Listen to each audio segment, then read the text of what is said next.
ಬಿಡದಿ ಪಾದಯಾತ್ರೆ ಬಗ್ಗೆ ಯಾರಿಗೂ ಕೂಡ ಗೊಂದಲ ಇರುವಂಥ ಅವಶ್ಯಕತೆ ಇಲ್ಲ. ನಾನು ಕೂಡ ಕಳೆದ ವಾರ ಮಾನ್ಯ ಕುಮಾರಸ್ವಾಮಿ ಅವ್ರ ಜೊತೆಲಿ ದೂರವಾಣಿ ಮುಖೇನ ಮಾತನಾಡಿದಾಗ ಕುಮಾರಸ್ವಾಮಿ ಅವರೇ, ನಾವು BJPನೂ ಕೂಡ ನಾವು ರೈತರ ಪರವಾಗಿ ಇದ್ದೇವೆ, BJP JDS ಇಬ್ಬರೂ ಸೇರಿ ನಾವು ಈ ಪಾದಯಾತ್ರೆನ ಹಮ್ಮಿಕೊಳ್ಳೋಣ, ಏನು ತೊಂದರೆ ಇಲ್ಲ ಅನ್ನೋ ಮಾತನ್ನು ನಾನು ಕೂಡ ಹೇಳಿದ್ದೆ. ಅವರು ಕೂಡ ಸಕಾರಾತ್ಮಕ ಸ್ಪಂದನೆ ಕೂಡ ಮಾಡಿದರು. ತದನಂತರದಲ್ಲಿ JDS ಕಡೆಯಿಂದ ಪಾದಯಾತ್ರೆ ಘೋಷಣೆಯನ್ನು ಕೂಡ ಮಾಡಿದರು, ದಿನಾಂಕವನ್ನು ಕೂಡ ಘೋಷಣೆ ಮಾಡಿದರು. ಹಾಗಾಗಿ ನಾವು ಪಕ್ಷದೆಲ್ಲ ನಮ್ಮ ಹಿರಿಯ ಮುಖಂಡರ ಜೊತೆಯಲ್ಲಿ ಕೂತು ಚರ್ಚೆ ಮಾಡಿದಾಗ ಯಾವುದೇ ಕಾರಣಕ್ಕೂ ಗೊಂದಲ ಆಗೋದಕ್ಕೆ ಅವಕಾಶನ ಕೊಡೋದು ಬೇಡ. ಯಾಕಂದರೆ ಈ JDS ಆಗಲಿ BJP ಆಗಲಿ ರೈತರಾಗಲಿ ನಮ್ಮೆಲ್ಲರ ಉದ್ದೇಶ ಒಂದೇ ಇರುವಂಥದ್ದು, ರೈತರ ಹಿತರಕ್ಷಣೆಯನ್ನು ಕಾಪಾಡಬೇಕು. ಈಗಾಗಲೇ JDS ಅವರು ದಿನಾಂಕ ಘೋಷಣೆ ಮಾಡಿರೋದ್ರಿಂದ ಸಾಂಕೇತಿಕವಾಗಿ ಸಿಂಬಾಲಿಕ್ ಆಗಿ ನಾವು ಅವ್ರಿಗೆ ಖಂಡಿತ ನಾವು ಬೆಂಬಲವನ್ನು ಕೊಡಬೇಕು. ಸದನದ ಒಳಗಡೆನೂ ಕೂಡ ನಾವು ರೈತರ ಪರ ಹೋರಾಟವನ್ನು ಮಾಡಬೇಕು ಅನ್ನೋ ಮಾತನ್ನು ಚರ್ಚೆ ಮಾಡಿಯೇ ಮೊನ್ನೆ ದಿನ ಆರ್ ಅಶೋಕ್ ಅವರು ನಮ್ಮೆಲ್ಲ ಪಕ್ಷದ ಮುಖಂಡರು ನಾನು ಹೋಗದೇ ಇರೋದಕ್ಕೆ ಬೇರೆ ಏನೂ ಕಾರಣ ಇಲ್ಲ. ಪೂರ್ವ ನಿಗದಿತ ಕಾರ್ಯಕ್ರಮ ಚಿಕ್ಕಬಳ್ಳಾಪುರ ಕೋಲಾರ ವಿಧಾನ ಪರಿಷತ್ ಚುನಾವಣೆ ನಿಮಿತ್ತ 2-3 ಬಾರಿ ಕಾರ್ಯಕ್ರಮಗಳು ನಿಗದಿಯಾಗಿ ಕ್ಯಾನ್ಸಲ್ ಆಗಿತ್ತು. ಭಾನುವಾರನೇ ಮಾಡಬೇಕು ಅಂತೇಳಿ ಅವ್ರ ಅಪೇಕ್ಷೆ ಇತ್ತು. ಅದಕ್ಕೆ ಪೂರ್ವ ನಿಯೋಜಿತ ಕಾರ್ಯಕ್ರಮದ ಪ್ರಕಾರ ನಾನು ನಮ್ಮ ಕೋಲಾರ ಚಿಕ್ಕಬಳ್ಳಾಪುರ ಹೋಗಿದ್ದೇವೆ. ನಾವು ಮತ್ತು ಸಾಂಕೇತಿಕವಾಗಿ ಅಂತ ಹೇಳಿದ ಮೇಲೆ ನಮ್ಮ ಆರ್ ಅಶೋಕ್ ಅವರು ನಮ್ಮ ಮುಖಂಡೆಲ್ಲ ಹೋಗಿದ್ದಾರೆ. ಹಾಗಾಗಿ ಇದ್ರ ಬಗ್ಗೆ ನಮ್ಮಲ್ಲಿ ಯಾವುದೇ ರೀತಿ ಗೊಂದಲ ಇಲ್ಲ ರೀ, ದಯವಿಟ್ಟು ಹಂಗೆ ತಿಳ್ಕೊಬೇಡಿ. ಅಶೋಕ್ ಅವರು ಏನು ಹೇಳಿದರು, ವಿರೋಧ ಪಕ್ಷದ ನಾಯಕರು ಸಾಂಕೇತಿಕವಾಗಿ ನಾವು ಬೆಂಬಲವನ್ನು ನೀಡ್ತಾ ಇದ್ದೇವೆ ಅಂತ ಹೇಳಿದ್ದೇನೆ. ನಾನು ಅದನ್ನೇ ಇಂಗ್ಲೀಷಲ್ಲಿ ಸಿಂಬಾಲಿಕ್ ಆಗಿ ನಾವು ಇದು ಮಾಡ್ತಾ ಇದ್ದೇವೆ ಅಂತೇಳಿ ಬೆಂಬಲ ನೀಡಿದ್ದೇವೆ ಅಂತ ಹೇಳಿದ್ದೇನೆ. ಇದು ಎರಡನೇದು, ನಾನು ಹೇಳಿರ್ತಕ್ಕಂಥ ಉದ್ದೇಶ ನೀವು ತಪ್ಪು ತಿಳ್ಕೊಳ್ತಾ ಇದ್ದೀರಿ. ಯಾವ್ಯಾವ ರೈತರು ಬಿಡದಿನಲ್ಲಿ ಮುಂಚೂಣಿಯಲ್ಲಿ ಬಂದು ಹೋರಾಟವನ್ನು ಮಾಡ್ತಾಯಿದ್ರು, ರಾಜ್ಯ ಸರ್ಕಾರದ ಕಡೆಯಿಂದ ಅವರ ರೈತರ ಮೇಲೆ ಒತ್ತಡವನ್ನು ಹೇರಿ ಅವರಿಗೆ ಪರಿಹಾರವನ್ನು ಕೊಡುವಂಥ ಕೆಲಸ ಮಾಡ್ತಾ ಇದ್ದಾರೆ. ಕೆಲವು ರೈತರು ಇದರಿಂದ ಹಿಂದೆ ಸರ್ಕೊಳ್ತಾ ಇದ್ದಾರೆ.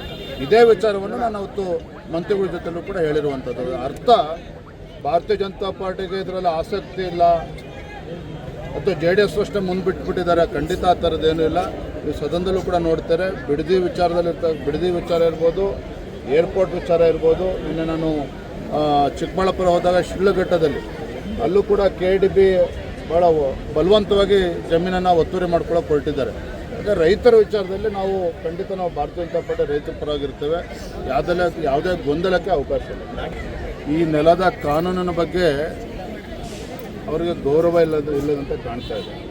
ಇದೆಲ್ಲಕ್ಕಿಂತ ಮುಖ್ಯವಾಗಿ ಯಾವ ಮಾಜಿ ಸಚಿವನ ವಿರುದ್ಧ ಇಂಥ ಗಂಭೀರವಾಗಿರುವಂತಹ ಭ್ರಷ್ಟಾಚಾರ ಆರೋಪ ಇದ್ದಾಗ ಒಂದಲ್ಲ ಎರಡಲ್ಲ 100 ಕೋಟಿ ರೂಪಾಯಿಗಳನ್ನು ಪರಿಶಿಷ್ಟ ಪಂಗಡದ ಅಭಿವೃದ್ಧಿಗೆ ಆ ಮಕ್ಕಳಿಗೆ ಮೀಸಲಿಟ್ಟಿರ್ತಕ್ಕಂಥ ಹಣವನ್ನು ಲೂಟಿ ಹೊಡೆದಿರ್ತಕ್ಕಂಥ ವ್ಯಕ್ತಿಯನ್ನು ಮತ್ತೆ ಹೊತ್ತು ಕ್ಯಾಬಿನೆಟ್ಗೆ ಹ್ಯಾಕ್ ತೆಗೆದುಕೊಳ್ಳೋದಕ್ಕೆ ಸಾಧ್ಯ? ಮುಖ್ಯಮಂತ್ರಿಗಳಿಗೆ ಏನಂತ ಒತ್ತಡ ಇತ್ತು ಮುಖ್ಯಮಂತ್ರಿಗಳ ಮೇಲೆ ಆಗಲಿ ACC ಮೇಲೆ ಆಗಲಿ, ಅಂಥ ಏನು ಒತ್ತಡ ಇತ್ತು?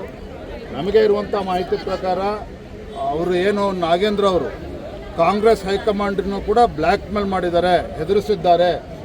ನಾವು ಸತ್ಯವನ್ನೆಲ್ಲವೂ ಕೂಡ ಮಾಧ್ಯಮದಿಂದ ಬಿಚ್ಚಿಡಬೇಕಾಗ್ತದೆ, ನನ್ನನ್ನು ಕ್ಯಾಬಿನೆಟ್ ತೆಗೆದುಕೊಳ್ಳದೇ ಇದ್ದರೆ ಈ ರೀತಿ ಬೆದರಿಕೆ ಹಾಕಿದ್ದಾರೆ ಅನ್ನೋ ಮಾಹಿತಿ ಕೂಡ ಕಾಂಗ್ರೆಸ್ ವಲಯದಲ್ಲೇ ಚರ್ಚೆ ಆಗ್ತಾ ಇದೆ.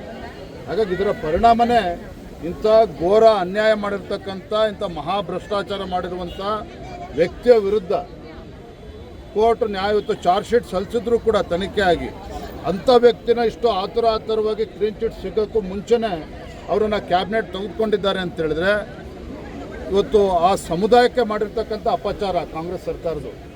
ಕಾಂಗ್ರೆಸ್ ಪಕ್ಷ ಇವತ್ತು ಪರಿಶಿಷ್ಟ ಪಂಗಡದ ಸಮುದಾಯಗಳಿಗೆ ಇವತ್ತು ಅನ್ಯಾಯ ಮಾಡಿದ್ದಾರೆ ನಾಗೇಂದ್ರ ಅವ್ರನ್ನ ಕ್ಯಾಬಿನೆಟ್ಗೆ ತೆಗೆದುಕೊಳ್ಳೋ ಮೂಲಕ. ಹಾಗಾಗಿ ಭಾರತೀಯ ಜನತಾ ಪಾರ್ಟಿ ಸದನದ ಒಳಗಡೆನೂ ಕೂಡ ನಾವು ಹೋರಾಟವನ್ನು ಮಾಡ್ತೇವೆ, ಸದನದ ಹೊರಗಡೆ ರಾಜ್ಯಾದ್ಯಂತ ಇದ್ರ ಬಗ್ಗೆ ಹೋರಾಟವನ್ನು ಮಾಡಬೇಕು ಅಂತ ತೀರ್ಮಾನ ಮಾಡಿದ್ದೇವೆ. ಯಾವುದೇ ಕಾರಣಕ್ಕೂ ಪರಿಶಿಷ್ಟ ಪಂಗಡದಕ್ಕೆ ಅವರ ಅನ್ನವನ್ನು ಕಸ್ಕೊಂಡಿರ್ತಕ್ಕಂಥ ನಾಗೇಂದ್ರ ಅವ್ರನ್ನ ಕ್ಯಾಬಿನೆಟ್ನಲ್ಲಿ ಮುಂದುವರಿಸಬಾರ್ದು. ಇದನ್ನು ನಾವು ಮತ್ತೆ ಆಗ್ರಹವನ್ನು ಪಡಿಸ್ತಾ ಇದ್ದೇವೆ. ಅದ್ರ ವಿರುದ್ಧ ನಾವು ಹೋರಾಟವನ್ನು ಕೂಡ ಮಾಡ್ತೇವೆ. ಹಂಚಿಕೆ ಆಗಿಲ್ಲ, ಸಂಪುಟನೂ ವಿಸ್ತರಣೆ ತುಂಬಾ ತಡವಾಗಿರುವಂಥದ್ದು. ಇನ್ನು ಯಾವ ಇಲಾಖೆ ಪ್ರಶ್ನೆ ಕೇಳಿದ್ರು CM ಉತ್ತರ ಕೊಡ್ತಾರೆ ವಿಪಕ್ಷ. ಇಂಥ ಭೀಕರ ಬರಗಾಲದ ಸಂದರ್ಭದಲ್ಲಿ ಇವತ್ತು ಇನ್ನೂ ಕೂಡ ಕೃಷಿ ಸಚಿವರು ಯಾರು ಅಂತ ಗೊತ್ತಿಲ್ಲ, ಕಂದಾಯ ಸಚಿವರು ಕಾಣ್ತಾ ಇಲ್ಲ. ಇವತ್ತು ತೋಟಗಾರಿಕೆ ಸಚಿವರು ಯಾರು ಅಂತಲೂ ಕೂಡ ಗೊತ್ತಿಲ್ಲ. ಸುಮ್ಮನೆ ನಾಮಕಾವಾಸ್ತೆ ಕಾಟಾಚಾರಕ್ಕೆ ಖಾತೆ ಇಲ್ದಿರ್ತಕ್ಕಂಥ ಖಾತೆ ರಹಿತ ಸಚಿವರುಗಳು ಜಿಲ್ಲೆಗಳಿಗೆ ಹೋಗಿ ಪ್ರವಾಸ ಮಾಡ್ಕೊಂಡು ಬಂದುಬಿಟ್ರೆ ಅದರಿಂದ ಏನೂ ಕೂಡ ಪರಿಹಾರ ಸಿಗೋದಕ್ಕೆ ಸಾಧ್ಯ ಆಗೋಲ್ಲ ರೈತರಿಗೆ. ಈ ಮುಖ್ಯಮಂತ್ರಿಗಳು ಹೋಗಿ ರಾಹುಲ್ ಗಾಂಧಿ ಮನೆ ಗೇಟ್ ಕಾಯೋ ಬದಲು ಈ ರಾಜ್ಯದ ರಿಯಲ್ ಎಸ್ಟೇಟ್ ಮುಖ್ಯಮಂತ್ರಿಗಳು DK ಶಿವಕುಮಾರ್ ಅವರು ರಾಹುಲ್ ಗಾಂಧಿ ಮನೆಯ ಗೇಟನ್ನು ಕಾಯೋ ಬದಲು ನೀವು ರಾಜ್ಯದ ಮುಖ್ಯಮಂತ್ರಿಗಳಿದ್ದೀರಿ, ಡೈಲಿಲಿ ಕೂತ್ಕೊಂಡು ಮಾಡೋಂಥದ್ದು ಏನಿದೆ, ಬಂದು ವಾಪಸ್ ಬೆಂಗಳೂರಿಗೆ ಬಂದು ಯಾವ್ಯಾವ ಸಚಿವರಿಗೆ ಯಾವ್ಯಾವ ಖಾತೆ ಕೊಡಬೇಕು ಅದನ್ನು ತಕ್ಷಣ ನೀವು ತೀರ್ಮಾನ ಮಾಡಿ. ಎಲ್ಲದಕ್ಕೂ ಕೂಡ ಹೋಗಿ ಡೆಲ್ಲಿಗೆ ಹೋಗಿ ಕೂತ್ಕೊಂಡ್ರೆ ರಾಜ್ಯಕ್ಕೆ ದ್ರೋಹ ಬಗಿತಾ ಇದ್ದೀರಿ.